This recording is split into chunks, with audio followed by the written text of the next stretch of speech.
Hello and welcome to the Niwot podcast. Today I'm joined by, I don't even know where to start because we have four members of the production of Little Shop of Virtual Horrors, the Niwot school play for the 2020-2021 school year. Let's go ahead and start with Gribble. Hi, I'm Grable Howie, and I play Mr. Mushnik in this year's production of Little Shop of Horrors. He's the angry old flower shop owner, and he does not like anything, mostly. He doesn't like Seymour, doesn't like Audrey, and he's really grumpy. Yeah.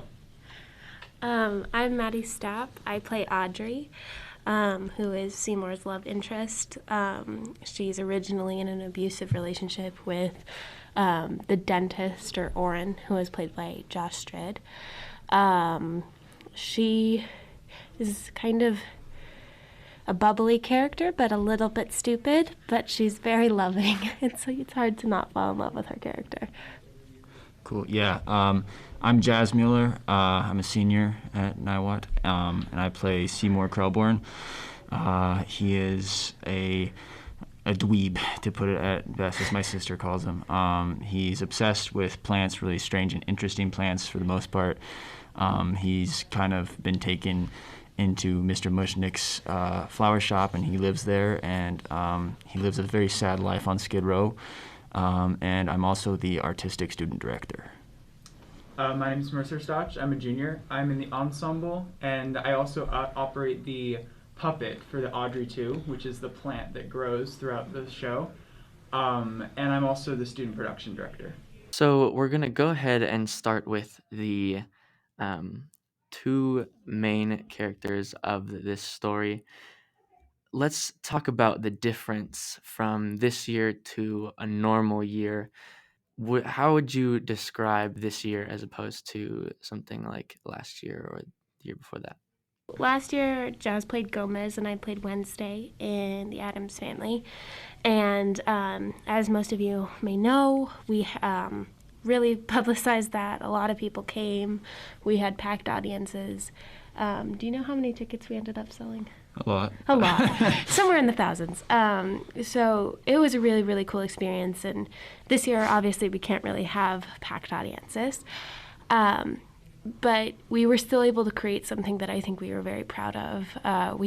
It was a new experience because most of us are, simply theater kids and only are used to performing live and not getting a redo and having to improvise.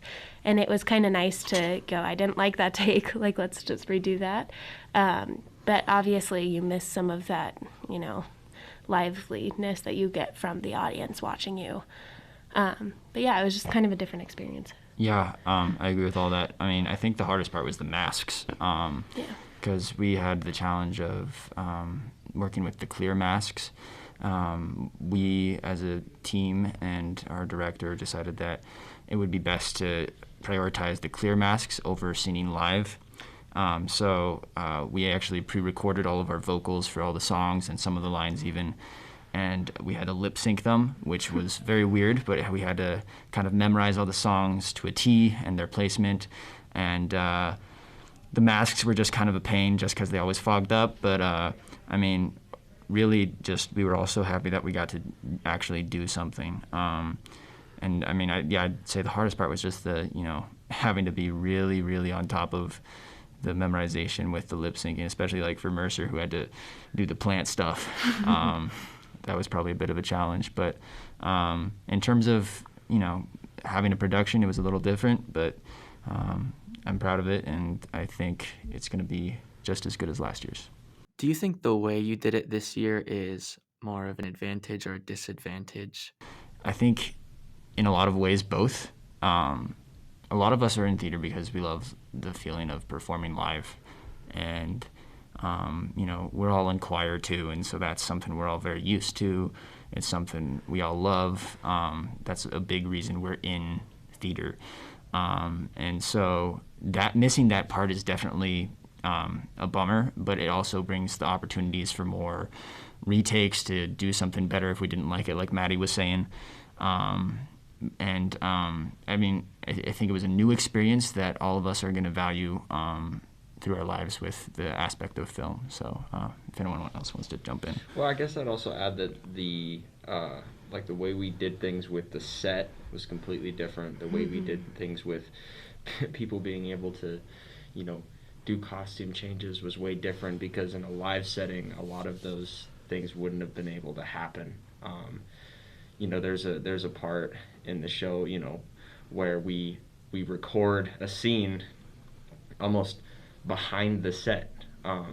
You know, and that's something that is cool. We have a lot more different, like we have more scenery for the show, and that's something we wouldn't have been able to do if it was live. Yeah. Yeah. And I think in terms of how hard we had to work, it was pretty much balanced out, because the fact that we got to redo scenes one at a time if we made like even a small mistake and wanted to redo it, was definitely contradicted by the fact that you had to memorize every single choice you made in one recording of every song. And like Jazz was saying, that was particularly pertinent to the plant, because the plant has to listen to this recording of Josh Strid singing his song and then move the mouth of this puppet in sync with it, which was really interesting and challenging. And yeah, I think that just those two aspects sort of balanced out and made this like a really different but still valuable experience, because for those of us that want to go into like acting and the film business, most of us have never been in a movie or like a TV show style art setting, and that was what this provided. So you would probably compare this more to a film than a play, probably. In high school, we kind of have always, like when Mrs. Folk was here, we said, you know, like we want to do a film sometime eventually. This was pre-COVID, but it was going to be primarily student films, you know. So it was really cool to do this like on a large scale and have cool, like professional recording equipment and have an actual set that, you know, we spent a big portion of our budget on. I don't think we would have had this much of a film experience had we not had all of this. And in some ways I'm grateful, in some ways I wish we would have had a live performance, especially for our seniors, Jazz and Grable and a few others in our cast, just so they could have, you know, their final applause and all of that stuff. But considering everything, I think it was probably the best that we could do this year for sure. Yeah, in terms of your question, I think we drew a lot from how we would perform if it was live, and also with the cameras. A lot of our acting is stage acting. It's how we would have done it if there was an audience, but there are also a lot of times where we look directly into the camera, and it makes it have that movie feel, but it's also still a lot of that same live theater feel. So I think it'll be interesting to see how that translates, and I think that was probably the best way we could have done it. That is why I thought this was so interesting this year, was because I heard that it was more like a film, and I'm very interested in film, and that's why I wanted to have you guys on so bad, was because I thought it was such a cool idea that you guys would do it this way. So the last thing I have for you two is, what is the process into joining theater or getting into that area in our school? First thing I would say is join drama club. Jazz is president and I'm vice president, and we want newcomers always. Also, just sign, like there's always auditions. Just put your name on it. You know, it's not going to be a thing where, I mean, we're very much a welcoming community. Even if you're not in the musical, join drama club. See if you like acting. It's a very low stakes thing. You're not going to be put on the spot if you don't want to be. It's just a great place to learn acting.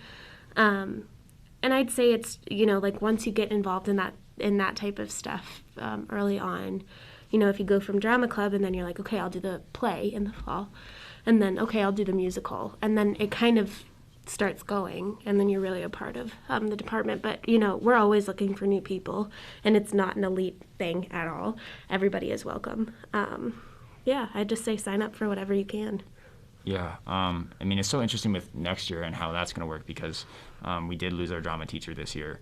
Mrs. Folk, she had to leave for her own personal reasons, and we had to take on this musical with just Mrs. Walters and ourselves, and Mr. Watkins, of course, and our wonderful choreographer, Miss Mao, and Christina Piquet, our costume designer. But it next year is going to be a little more interesting with how to get involved in theater, because we are kind of unsure. There's a lot of unknown with how it's going to work. But like Maddie was saying, we're still going to have that drama club. Next year, Maddie's going to be the president. It'll probably be in person next year. This year it's had to be all virtual. But I know that's going to be a great opportunity for people. Sign up for a drama class. A lot of people sign up for a drama class just because it's an easy A, they think, and just to have a good time. And if you sign up just to have a good time, you're going to have a good time. And that's really what we want people to do, and see that theater is more than just, this competitive world where only the best people are going to see the spotlight at all. But that's really been our goal this year, to kind of make it clear that that's not what it is, and we want people to be involved. There are an infinite amount of ways people can be involved, whether that's through drama club, through a drama class, through doing the musical or the play, and we're trying to have those opportunities pop up more and more. We added the theater drama leadership team this year, and this was our first year of actually having like a legitimate drama club. And so we're just trying to kind of build off the momentum we had from Adam's Family last year. I know the pandemic has made it a little tough, but we're trying to continue that and make sure that Niwot is known as a theater high school, along with all the other great things it's known for. So first I want to talk about the stage setup and the filming aspect. Can you walk me through the process of filming a play this year and how it's different? Okay, so what we had 3 tripod camera setups that were able to be positioned in 3 different places in every given scene. And we'd film them from every angle, and then most of the time we'd do them 2 or 3 more times, the scenes, with different camera angles. And this was for the purpose of when we're editing, we're going to splice them together like we see in a movie. And then there were also some editing effects that we did to sort of help with continuity. For example, like at one point, Audrey 2 is fed a bunch of human limbs. And so one thing we had to, and at the same time is giving us a lovely evil laugh. And so what we had to do was film from one angle the limbs getting eaten, and then we had to make them magically disappear so they weren't falling out of the puppet's mouth during the evil laugh. And so you would film it from a different angle, and then we're going to edit them together, or Miss Walters is going to edit them together. So it's just smoother. And yeah, like I said, like that allows for a lot of that kind of thing throughout the show. How is your stage setup different than in past years? I heard someone mention there was a lot more detail in the set. It was a very unique set, because you had a dentist office positioned on the stage left part of the stage, and then you had a Audrey's house tower on the apartment House tower. and then a house tower and then in the middle of the stage you had the shop, but behind the shop there was an alleyway that if there was a live audience, audience wouldn't be able to see that alleyway, but we were able to film a lot of the dentist scenes in that alleyway, and that's how the set is pretty unique, is that since we were filming, we could film different parts of the set, and it gives us a lot of freedom in that sense. Another way that this set was specific to filming is that when you have a live audience looking at an entire set the entire time, they are often required to suspend disbelief and focus on a specific aspect of the set where the characters are acting.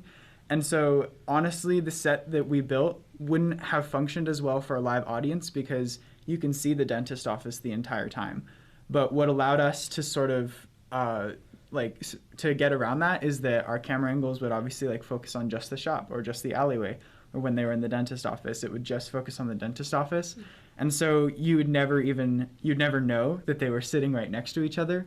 And it gives this sense that each of these scenes happen relatively far away from each other in the city. How was music production different this year than past years? Because, and I might also include the, music, but speaking as well with the masks. Sort of talk about that whole. Yeah, so, the first thing I want to mention is that we had people who they were vocals only members of the cast. They submitted their own vocal tracks for a lot of our larger songs. So that was cool to be able to have, certain people who weren't able to, attend in person or be a part of the musical in person still had the opportunity to be a part of the musical just by singing. And then, all of the songs in the show are pre-recorded. And then some of the lines in between those songs or during those songs are also pre-recorded and edited together on GarageBand. So then, when we're performing it with the camera shooting and everything, there would be a lot of lip syncing, a lot of it, and with the lines that happened during the songs as well. So we had to be very on top. But it was also cool because we got to put a lot of nice effects on the songs. So in a normal year, the music is normally live, or yeah. So did you create the music the same way using a live band, or was it? No. So you're right. In a normal year performing it live, there would be a band in the pit on the stage that would play everything live. In this case, no. It was pre-recorded audio tracks, instrumental tracks that we would sing to.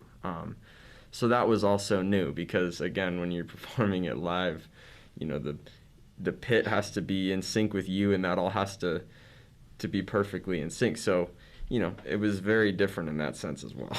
Yeah, and those pre-recorded tracks were from the original Broadway recording from a while ago. And so like Grable was saying, it makes it a little more difficult because usually there are certain moments where the pit follows you, the conductor follows you and what you're doing, but this time you have to follow what the pit's doing. So it made it a little different, a little more difficult, especially for timing.